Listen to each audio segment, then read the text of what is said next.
नमस्कार। कल अपने अपादान कारक के नियम नंबर 4 तक पढ़े। लास्ट नियम अपने पढ़ा था, प्र उपसर्ग के बाद में यदि भाव धातु हो तो उसमें जो रेखांकित शब्द में पंचमी विभक्ति का प्रयोग होता है। आज आ रहा है आपके नियम नंबर 5। नियम नंबर 5 ये कह रहा है कि दो वस्तुओं में से किसी एक की विशेषता बताना, दो पदार्थों में से किसी एक की विशेषता बताना, उस शब्द में जो अपादान कारक का प्रयोग होता है। या अगर आपके जो तरफ प्रत्यय का कहीं पे प्रयोग हो रखा हो, तरफ प्रत्यय का शेष रहता है तर, क्या शेष रहता है? तर शेष रहना। जहाँ पे तरफ प्रत्यय का प्रयोग हो रखा हो सब में, उसी रेखांकित शब्द में भी जो पंचमी विभक्ति का प्रयोग किया जाता है। दो पदार्थों में से किसी एक को श्रेष्ठ बताना या विशेषता बताना, या फिर तरफ प्रत्यय का जहाँ पे प्रयोग हो रखा हो उसमें भी जो अपादान कारक का भी जो प्रयोग किया जाता है, और जहाँ पे अपादान कारक होगा वहाँ पे पंचमी विभक्ति का प्रयोग होता है। तो नियम नंबर है जो 5 ये कह रहा है, आपको लिखना है दो पदार्थों में से, दो पदार्थों में से किसी एक की विशेषता, दो पदार्थों में से किसी एक की विशेषता बताई जाती है। ठीक है, दो पदार्थों में से किसी एक की विशेषता बताना, किसी एक की विशेषता को प्रकट करना, और जहां तरफ प्रत्यय का प्रयोग होता है, जहां पे तरफ प्रत्यय का प्रयोग होता है वहां पंचमी विभक्ति का प्रयोग होता है, वहां पंचमी विभक्ति का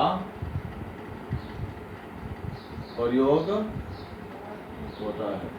ध्यान करना कि जहाँ दो पदार्थों में से किसी एक को श्रेष्ठ बताना, या फिर आपके जहाँ पे तरफ प्रत्यय का प्रयोग हो रखा हो वहाँ तरफ प्रत्यय में भी है जो आपके जो कहाँ पे होगा, पंचमी विभक्ति का है जो प्रयोग होना। अब यहाँ पे पंचमी विभक्ति कैसे प्रयोग, दो पदार्थों में से, तो नंबर 1 लिख सकता हूँ मैं, जैसे रामः श्यामा। राम श्याम से क्या है, वधुतरः अस्ति। राम श्याम से अधिक क्या है, चतुर है। तो राम श्याम से अधिक चतुर है, तो यहाँ पे श्यामा शब्द आया। दूसरा है जो बताया, और है जो माता भूमे,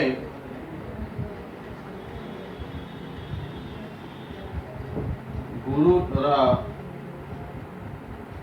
अस्ति।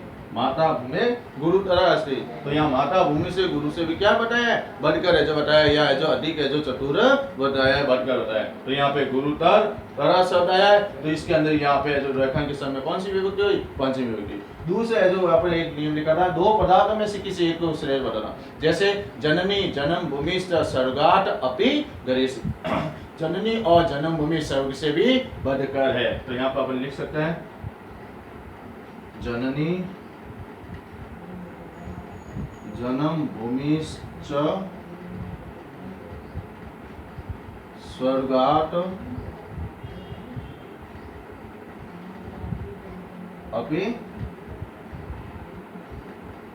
गरीयसी। ठीक है, तो जननी जन्म भूमि से स्वर्गात् अपि गरीयसी, जननी और जन्म भूमि स्वर्ग से भी महान है, स्वर्ग से भी बढ़कर है। तो दो वस्तुओं में से या दो पदार्थों में से किसी एक को विशेषता प्रकट करना, या जहाँ पे तरफ प्रत्यय का प्रयोग हो रखा हो वहां पर भी जो हमारे पंचमी विभक्ति का प्रयोग किया जाता है। यह नियम नंबर 5। अब आगे जो अपादान कारक है जो नियम नंबर 6। अपादान कारक है जो नियम नंबर 6 क्या कह रहा है, देखो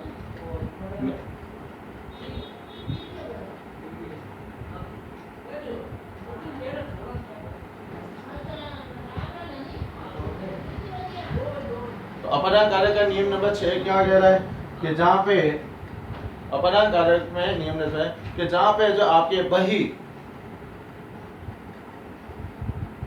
प्राक पूर्वम,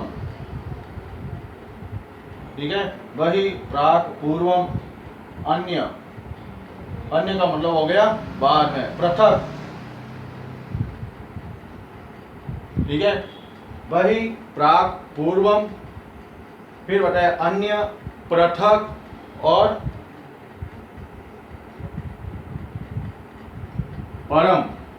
ये अगर शब्द दिए हुए हो, बहि, प्राक, पूर्वम, अन्य, पृथक और परम, ये अगर वाक्य के अंदर शब्द दिए हुए हो तो उस रेखांकित शब्द में पंचमी व्यक्ति का प्रयोग होना। तो परम शब्दों के होने पर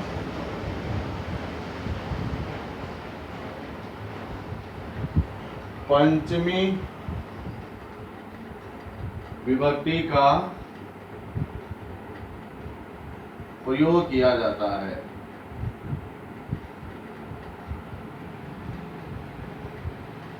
कौन सी विभक्ति का प्रयोग करना?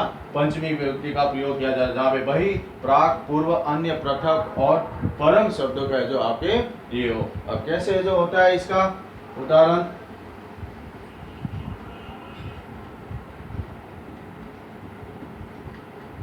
जैसे सबसे पहले लेते हैं अपन बहि का। बहि का मतलब क्या हो गया? बाहर। जैसे छात्राः विद्यालयात् बहि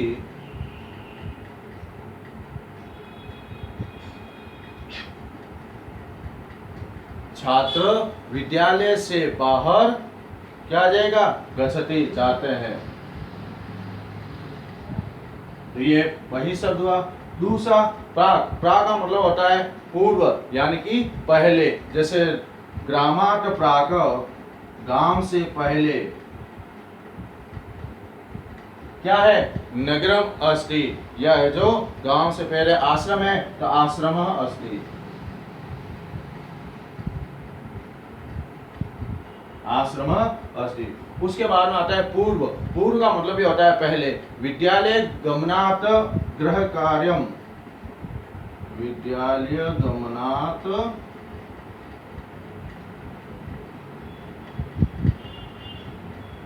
विद्यालय गमनात्, फिर पूर्वम, पहले क्या कर लेना चाहिए? गृह कार्य को, घर के कार्य को करना चाहिए। तो गृह कार्यम कुरु, गृह कार्य करो। तो यहाँ पे आया विद्यालय गमनात् पूर्वम। ये ध्यान देना, बहि शब्द आ रहा है बाहर, प्राकम का मतलब है जो पहले, और पूर्व शब्द। उसके बाद में जो आ रहा है अन्य। क्या आ रहा है? अन्य। अन्य का मतलब होता है दूसरा। तो रामात् अन्य,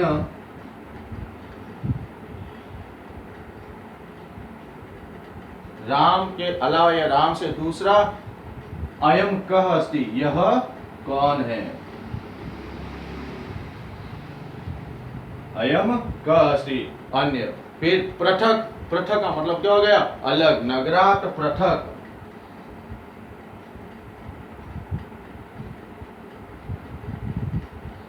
आश्रमः अस्ति। नगर से अलग है तो क्या है? आश्रम है। फिर है जो लास्ट आ रहा है आपके परम। परम का मतलब होता है बाद में, परम का मतलब दूसरा। जैसे रामात् परम श्यामः अस्ति, रामात् परम श्यामः अस्ति। ठीक है, तो रामात् परम श्यामः अस्ति। ये ध्यान देना, जहां पे बहि, प्राक, पूर्वम, अन्य, पूर्व के बाद अन्य, पृथक और परम, यह अगर आपके शब्द वाक्य के अंदर दिए हो तो रेखांकित शब्द में पंचमी विभक्ति का जो प्रयोग होता है। ये अपादान कारक के आपके 6 नियम थे। आज आपके जो अपादान कारक कंप्लीट हो गया। कल नेक्स्ट षष्ठी विभक्ति संबंध कारक के बारे में पढ़ेंगे। धन्यवाद।